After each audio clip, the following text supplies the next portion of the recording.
Hello बच्चों, कैसे हैं आप सभी। आई होप आपके क्लास 10 के एग्जाम बहुत अच्छे जा रहे होंगे। जैसे कि लास्ट वीडियो में आपने देखा होगा, हमने लाइट और ह्यूमन आई पर based competency based question solve किए थे और वो क्वेश्चन काफी इंपॉर्टेंट है आपके एग्जाम के लिए। ऐसे ही इस वीडियो में हम आपके लिए इलेक्ट्रिसिटी एंड मैग्नेटिज्म पर बेस्ड कुछ अच्छे अच्छे क्वेश्चन लेके आए। आइए आगे बढ़ते हैं। पहला क्वेश्चन हमसे कह रहा है which of the following describe how the LEDs are connected in the circuit diagram. ये हमें डायग्राम दिया गया है। हर एलईडी के ऊपर लिखा हुआ है, क्या लिखा हुआ है एलईडी के ऊपर कि वो 0.2 वॉट पावर दी गई है उस सिंगल एलईडी की, और कितनी वोल्टेज पे वर्क करने के लिए बनाई गई है, वो 3 वोल्ट के लिए। तो हमसे पूछा है कि इस डायग्राम के थ्रू आपको क्या लग रहा है कि ये सब कैसे कनेक्टेड हैं। तो they all are in series, ये सब सीरीज में कनेक्टेड है। आइए आगे बढ़ते हैं। अगले क्वेश्चन में कह रहा है if the LED mark LED2, ये जो 2 दे रखी है, in the diagram stop working, अगर ये काम करना बंद कर दे तो क्या होगा। आपने पढ़ा होगा जब भी हम सीरीज में किसी चीजों को लगाते हैं, बहुत सारे एलिमेंट्स को, बल्ब हो कुछ भी हो, अगर एक भी चीज काम करना बंद कर दे तो इसका मतलब ये नहीं है कि बस वो ही काम करना बंद करेगा, उसके पीछे के जितने भी अप्लायंसेस या एलिमेंट होंगे वो सब काम करना बंद कर देंगे, क्योंकि वो सर्किट ब्रेक डाउन हो जाएगा। तो एलईडी 2 खराब हो, एलईडी 8 हो या एलईडी 9, कोई सी भी खराब होगी, all other LED in the circuit stop working. ठीक है बच्चों, आगे बढ़ते हैं। Suresh decided to connect all the LED in his light in a series combination. How many LEDs will he need to connect if he is going to connect the light to 240 volt.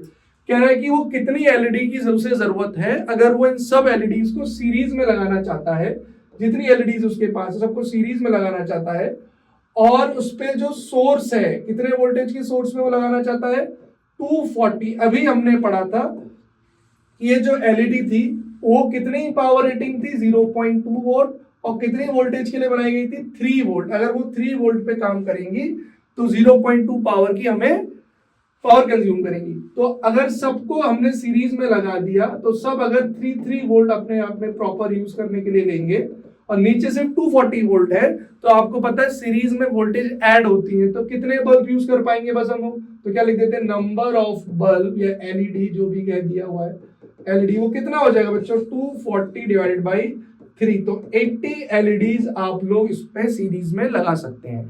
ठीक है, next आगे बढ़ते हैं।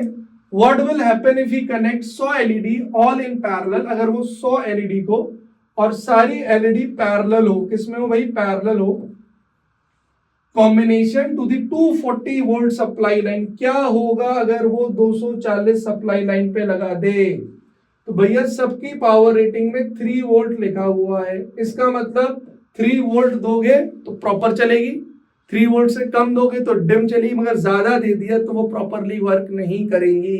तो each LED will glow but the ones close and no, each LED will have potential 240 and therefore they will get damage. वो damage हो जाएगी, उनको ज्यादा वोल्टेज प्रोवाइड हो जाएगी एकदम से। ठीक, आगे बढ़ते हैं। How much current in each LED expected to draw when used to according to the given rating. कह रहा है जितनी गिवन रेटिंग हमें दी गई है, अगर उसी के अकॉर्डिंग वो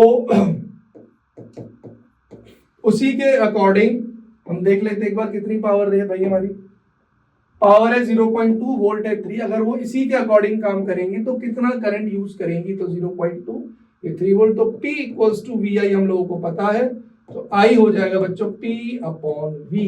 तो 0.2 डिवाइडेड बाई 3, आगे सॉल्व करेंगे 20/3, कितना 2/30। ठीक, एक सेकेंड बच्चों, कितना हो जाएगा हमारा ये 2/30, कितना हो जाएगा हमारा 2/30, और इसको फर्दर सॉल्व करेंगे 1/50। तो आप इसको कैलकुलेट करेंगे तो option A is the right answer. ठीक है बच्चों, आगे बढ़ते हैं। ये भी बहुत अच्छा क्वेश्चन है, देखते हैं इसमें हमसे क्या कह रहा है। The diagram below shows how Anita had connected a circuit to verify Ohm's law. उसको ओम्स लॉ को वेरीफाई करना था, तो उसने ये गिवन सर्किट बनाया। Identify which of the device in the circuit is an ammeter. इसमें से कौन सा एमीटर है, तो आपको पता होना चाहिए जो एमीटर होता है इसके बारे में हमें क्या क्या पता होना चाहिए, कि इसका रेजिस्टेंस बहुत लो होता है, रेजिस्टेंस इज लो। अगर कोई क्वेश्चन में पूछ ले कि आइडियल एमीटर का रेजिस्टेंस कितना होगा, तो 0 होगा आइडियल एमीटर का रेजिस्टेंस। और ये कैसे कनेक्ट होता है? सीरीज में। कैसे कनेक्ट होता है? सीरीज में। वहीं जो वोल्ट मीटर होता है उसका रेजिस्टेंस हाई होता है, हाई रेजिस्टेंस। और कैसे कनेक्ट होता है भाई? पैरेलल कनेक्ट होता है। कैसे कनेक्ट होता है? पैरेलल। तो इसमें कौन सी चीज सीरीज में है, कौन सी चीज पैरेलल में है, आप देख के बता सकते हैं। ये वायर बेटा यहां से गया, ये सीरीज में आ रहा है मीटर 2, और ये वाला पैरेलल है किसके? अननोन रजिस्टर के। तो मीटर 2 इज हमारा एमीटर होगा, और मीटर 1 पैरेलल में लगा हुआ है तो वो वोल्ट मीटर होगा। पूछा नहीं गया है, हम इसलिए लेंगे। अगर सेकंड पार्ट हमसे कह रहा है कि आपको draw circuit diagram with appropriate symbols of the circuit shown below, अगर मुझे इसका सर्किट ड्रॉ करना है तो मैं उसे कैसे बनाऊं? तो भाई ये हमारा सोर्स दे रखा है, इधर पॉजिटिव नेगेटिव 2 सेल्स दे रखे हैं, तो 2 मैंने बना दिए।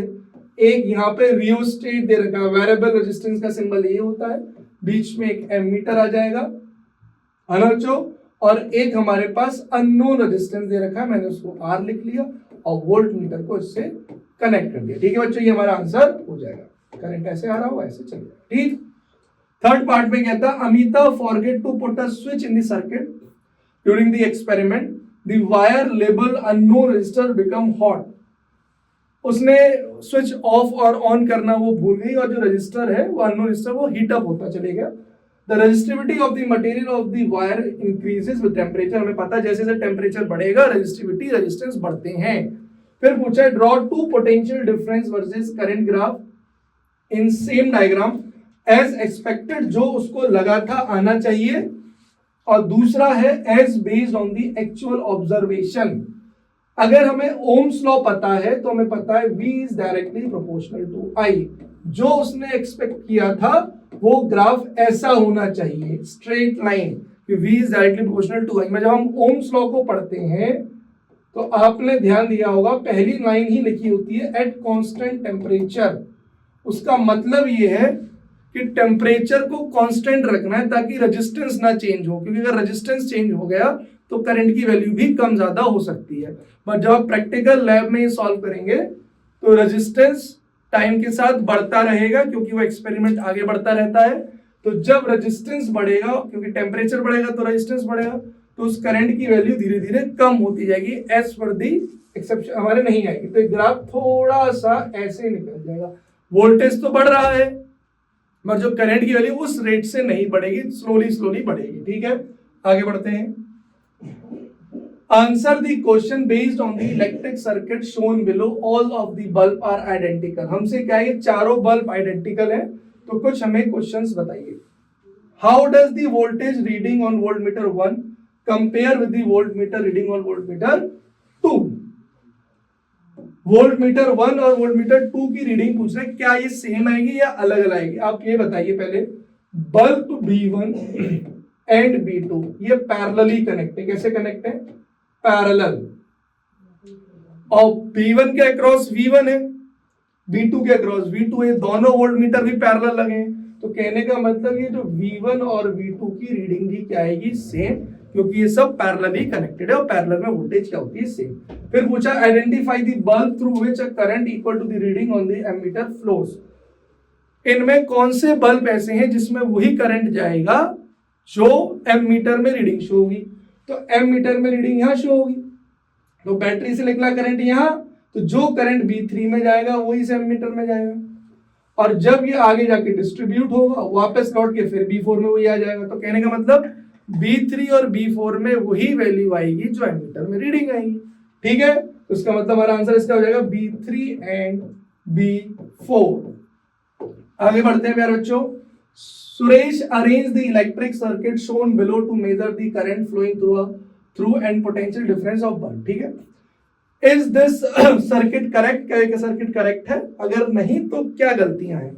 अभी हमने पढ़ा था एमीटर को सीरीज में लगाते हैं, ये पैरेलल में कनेक्ट है, गलत लगा है। वोल्टमीटर पैरेलल में लगाते हैं या सीरीज में लगाता है, वो गलत है। आगे बढ़ते हैं। स्टडी द सर्किट, ये हमें डायग्राम दिया हुआ है। You are given 1 extra resistor, हमें एक रजिस्टर दिया गया है और हमसे कहा गया है कि आप इसको ऐसे लगाएं कि एमीटर की रीडिंग बढ़ जाए, क्या हो जाए, बढ़ जाए। तो एमीटर करंट को वैल्यू करता नापता है, तो हम ऐसा कुछ करें कि करंट की वैल्यू बढ़ जाए। वोल्टेज हमारे हाथ में कांस्टेंट दी गई है, तो I is V upon R। हमें कुछ ऐसा करना है कि R की वैल्यू कम हो जाए, तभी तो करंट बढ़ेगा। और दो रजिस्टर को अगर आप सीरीज में लगाते हैं तो आपका रेजिस्टेंस बढ़ता है, क्या होता है, बढ़ता है। और रेजिस्टेंस बढ़ेगा तो करंट वैल्यू घटेगी। इन्हीं दो रेजिस्टेंस को अगर हम पैरेलल में लगा दें तो रेजिस्टेंस आपका कम हो जाता है। कितना हो जाता है, R/2। तो इसका मतलब इस एक्स्ट्रा रेजिस्टर को अगर मैं पैरेलल में लगा दूंगा तो रेजिस्टेंस घट जाएगा सर्किट का, करंट की वैल्यू बढ़ जाएगी। ठीक है बच्चों, आगे बढ़ते हैं। Priya has a copper wire and aluminium wire of same length. उसके पास दो वायर दिए गए हैं, एक कॉपर का दिया गया है और एक एल्यूमिनियम का दिया गया है। ठीक है बच्चों, सेम लेंथ, दोनों की लेंथ सेम है। Can the electrical resistance of the two wire be the same. क्या इनका इलेक्ट्रिकल रेजिस्टेंस सेम होगा? तो इसमें जल्दीबाजी नहीं करनी है, इनकी रेजिस्टिविटी तो अलग होगी, हमें पता है भाई। रेजिस्टेंस की बात कर रहा, रेजिस्टेंस का पूरा फॉर्मूला है रो एल बाई ए। अगर मैं कॉपर की बात कर रहा हूं तो यहाँ कॉपर और कॉपर का एरिया, और यहाँ अगर मैं एल्यूमिनियम की बात कर रहा हूं तो एल्यूमिनियम का ये, और लेंथ और एल्यूमिनियम का एरिया। तो लेंथ सेम दी गई है, रेजिस्टिविटी अलग है, मगर एरिया के बारे में भी कोई बात नहीं करी। हम कुछ ऐसा एरिया लगा सकते हैं जिसपे ये पूरी वैल्यू काट के एक दूसरे के बराबर आ जाए। तो इसका मतलब इनका रेजिस्टेंस इक्वल हो सकता है, कब, जब आप एरिया ऐसा सेट कर दें। अगर एरिया भी सेम होता तो रेजिस्टेंस सेम हो ही नहीं सकता। क्यों? क्योंकि लेंथ भी सेम, एरिया भी सेम, रेजिस्टिविटी तो ऑब्वियसली अलग होगी, मटेरियल पर डिपेंड करती है। आगे बढ़ते हैं। 3 रजिस्टर इन अ सर्किट। अच्छा क्वेश्चन है। The resistance of F and G are 10 ohm and 5 ohm respectively. हमें F और G का रेजिस्टेंस गिवन है, ठीक है बच्चों। The resistance of E is unknown. These resistors are connected to a battery with potential 6 volt. ठीक है। What is the term used to describe the such arrangement of the resistor? ये कैसे describe करेंगे इनको हम? Easily parallel, they are connected in parallel. बच्चों समझ में आ रहा है आपको? What is the resistance of E? हमें E का रेजिस्टेंस पूछ रहा है। अगर उसमें ये करंट जा रहा है तो पहली बात, ई को वोल्टेज कितनी मिलेगी? क्योंकि ये पैरेलली कनेक्ट है, बीच में कहीं और रेजिस्टेंस ड्रॉप नहीं हो सकता, तो इसको भी 6 वोल्ट ही मिलेगी। तो V इक्वल्स टू IR होता है। जब 6 वोल्ट इसको मिलेगी, आई हमें दिया हुआ है क्वेश्चन में, कितना दिया क्वेश्चन में, सॉरी बच्चों, है ना, आई हमें दिया हुआ है 0.3, रेजिस्टेंस हमसे मांग रहा है, 0.3 का डिवाइड कर देंगे, ये आ जाएगा बच्चों 20 ओम। सेकंड पार्ट का आंसर आ गया। फिर कह रहा what is the total current flowing in the circuit. Total current पूछ रहा है, टोटल वोल्टेज आपको पता है, टोटल रेजिस्टेंस निकालना है बस। सब कुछ पैरेलली कनेक्ट है, सब कुछ। तो 20/10/5 एलसीएम प्यारे बच्चों 20, 1, 2 और 4, 7/20, और आर की वैल्यू आ जाएगी 20/7। हमसे करंट मांग रहा है I equals to V/R। Total voltage 6, total resistance 20/7, तो 6 × 7/20, ये हम लोगों का आ गया 3, ये आ गया हमारा 10, बोले तो 21/10, बोले तो 2.1 एम्पियर। तो सर्किट में जो टोटल करंट है वो कितना है, 2.1 एम्पियर। अगर आपसे ये पूछ लेता कि इन करंट की वैल्यू बताओ तो बता सकते हो। सबको वोल्टेज 6 मिल रही है और इसका रेजिस्टेंस कितना है, 10 ओम। तो यहाँ पे कर दो V/R, यहाँ कर दो V/R, और तीनों का आप सम करेंगे तो 2.1 ही आएगा। वैसे भी आप कर सकते हैं, ठीक है। नेक्स्ट क्वेश्चन है, you are given 3 identical 10 ohm resistor, 12 volt cell. 3 identical resistor हमें दिए गए हैं और 12 ओम के हैं, उनका वोल्टेज, और जो एक सेल दिया है 12 वोल्ट का। Draw the circuit to show how resistor can be connected with 12 volt cell so that the total heat produced in the circuit is minimum. हमको मिनिमम हीट प्रोड्यूस करनी है। हीट का फॉर्मूला है I²RT और इसको आप change करके लिख सकते हैं V²/RT।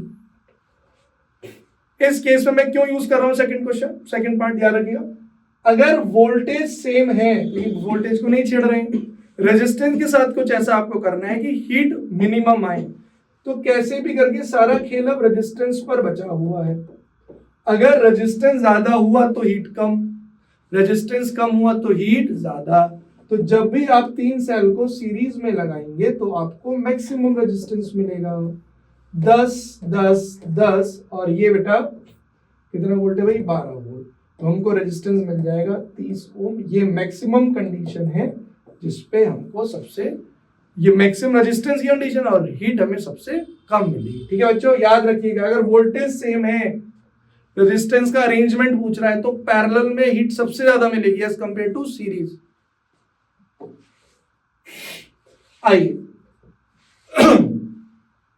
and bulb work on the heating effect of electric current. When a current passes through a filament of a bulb, it heats the filament to high temperature, which causes the filament to glow. साफ सी बात है, heating effect based होता है। और the graph below show the variation in the current flowing through a bulb after it is switched on. Initially current की value 1 ampere होती है, जैसे जैसे टाइम बीतता है तो बल्ब हीट हो रहा होगा और रेजिस्टेंस बढ़ रहा होगा, करंट की वैल्यू घट रही होगी। यही एक्सप्लेन करने को बोला है कि based on the graph state how the resistance of the bulb filament changes t = 0 to t = 1। हुआ क्या, इनिशियली टेम्परेचर की वैल्यू इतनी ज्यादा नहीं होगी, जैसे जैसे टाइम बीतता जाएगा वो ज्यादा हीट अप होता जाएगा, वोल्टेज सोर्स हमारे पास उतनी ही है, तो करंट की वैल्यू हमारे पास धीरे धीरे डिम होती रहेगी। ठीक, what is the power consume by the bulb when it is glowing at it full brightness. कितनी पावर कंज्यूम करेगा जब ये फुल ब्राइटनेस पे होगा।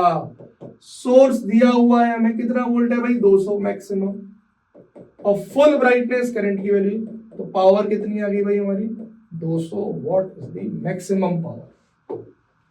ठीक है बच्चों, लास्ट क्वेश्चन है और ये बहुत अच्छा क्वेश्चन है। तो पिक्चर पी, मतलब लास्ट में तो अगला चैप्टर अभी आने वाला है। तो picture pea blue shows an electrical tester, हमें एक टेस्टर दिया हुआ है और क्यू उसके इंटरनल डायग्राम दिया, हमसे कुछ पूछा गया, give the most likely explanation when electrician does not get an electric shock when he touch the metallic touch screw and lamp of the tester।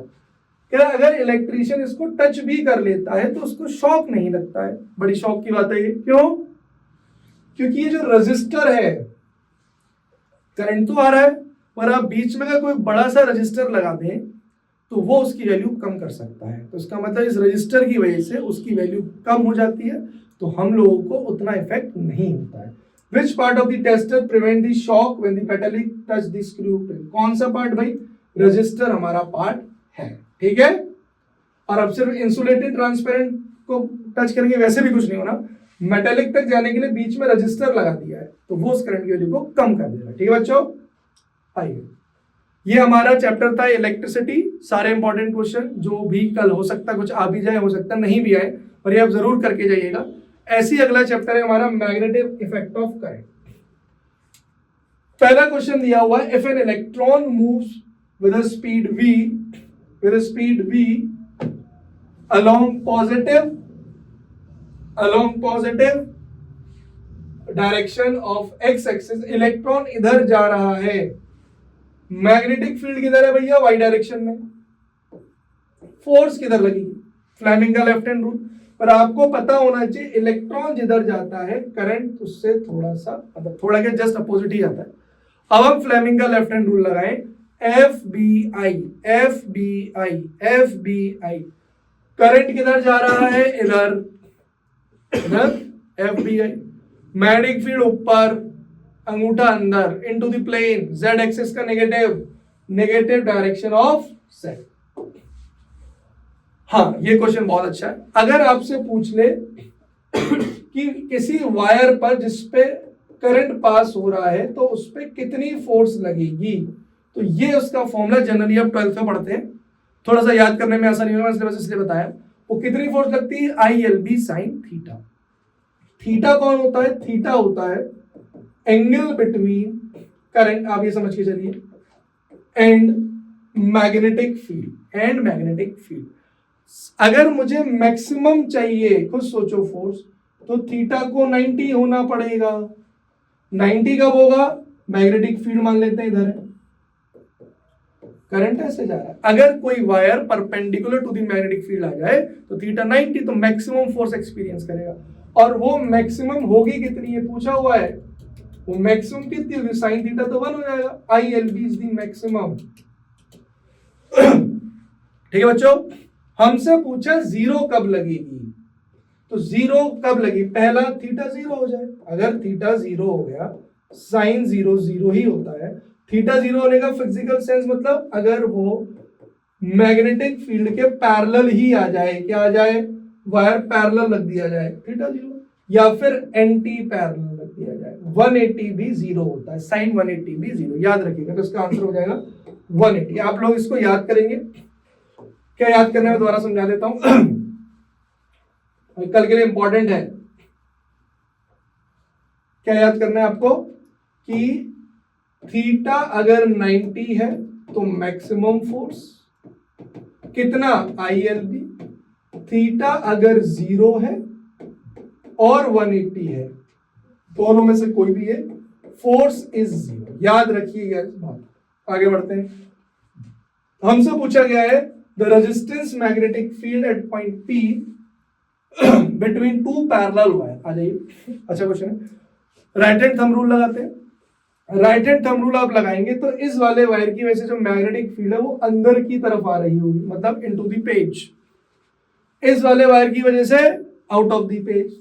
अगर इन दोनों में करंट की वैल्यू सेम है तो आंसर हमारा 0 आ जाएगा। कितना आ जाएगा?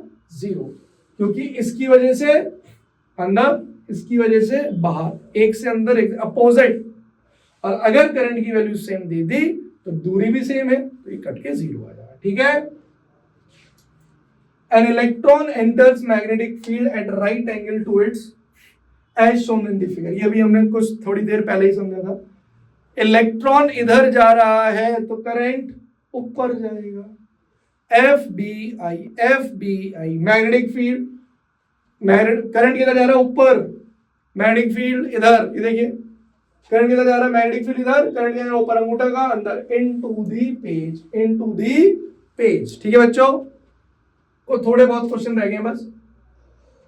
हमसे पूछा गया है, ये डायग्राम हमें गिवन है,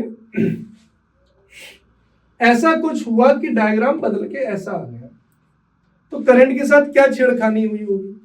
तो ये शो कर रहा है कि मैग्नेटिक फील्ड बहुत स्ट्रांग है, ये शो कर रहा है कि मैग्नेटिक फील्ड कमजोर है, क्योंकि जहां पे मैग्नेटिक फील्ड लाइन पास होती है वो उसकी स्ट्रेंथ बताती है। दूर होने का मतलब वीक बताती है, पास होने का मतलब स्ट्रांग बताती है।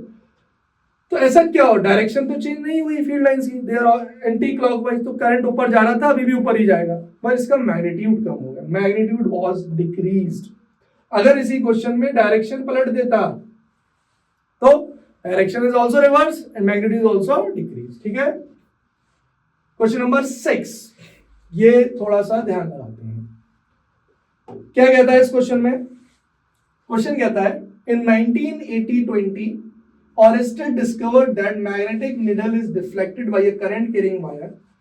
For many years he had expected, उसको ये लगा, to find a connection between electricity and magnetism before the discovery, उसको ये लगा, उनको ये लग रहा था कि magnetic field to be straight line along the direction of the wire. उसका मतलब था होगा कि जिधर हमारा करंट जा रहा है मैग्नेटिक फील्ड भी कुछ उसी डायरेक्शन में है, with north pole at one point and south pole at other point, ये उनको लगा। इसी वजह से बहुत सालों तक वो इसको प्रॉपरली समझा नहीं पा रहे थे। पर जब एक्सपेरिमेंट हुआ, फिर जब सोचा गया, ऑरेस्टेड आए, फैराडे सब लोग आए, तो पता चला जो मैग्नेटिक फील्ड है वो परपेंडिकुलर होती है वायर के, परपेंडिकुलर। तो draw a diagram to show the observation that Oersted would have expected when switching on the current if his hypothesis had been correct। जो उन्होंने पहले सोचा था उस हिसाब से क्या आना चाहिए था? there will be no change। Compass needle में कोई चेंज नहीं आना चाहिए था, क्योंकि कंपास एज इट इज वैसे का वैसे ही रखा हुआ था। मगर अब जो थ्योरी गलत हो गई, जो वो सोच रहे थे, फिर जब सही हुई तो क्या पता चला कि जो मैग्नेटिक फील्ड है वो परपेंडिकुलर होती है टू दी वायर। तो based on current knowledge magnetic field around the wire explain why his experience failed. इसका मतलब क्यों, वो क्यों गलत हो रहा था, क्योंकि जब आप पैरेलल आपने लगा तो अगर वो उनकी हाइपोथेसिस ठीक होती तो फोर्स उस डायरेक्शन में लगता ही नहीं। तो इसका मतलब वो परपेंडिकुलर होती है फील्ड, जैसे हम कंपास को उसके परपेंडिकुलर रखते हैं तो उस पर फोर्स लगती है निडल पे और वो मूव करना शुरू कर देता है। ठीक है बच्चों, आइए observe Madhu and Rahul circuit shown below. Madhu और राहुल के एक सर्किट है। In which circuit will the bulb glow when the switch is pulled. किस सर्किट में बल्ब जलेगा। थोड़ा सा डिफरेंस है,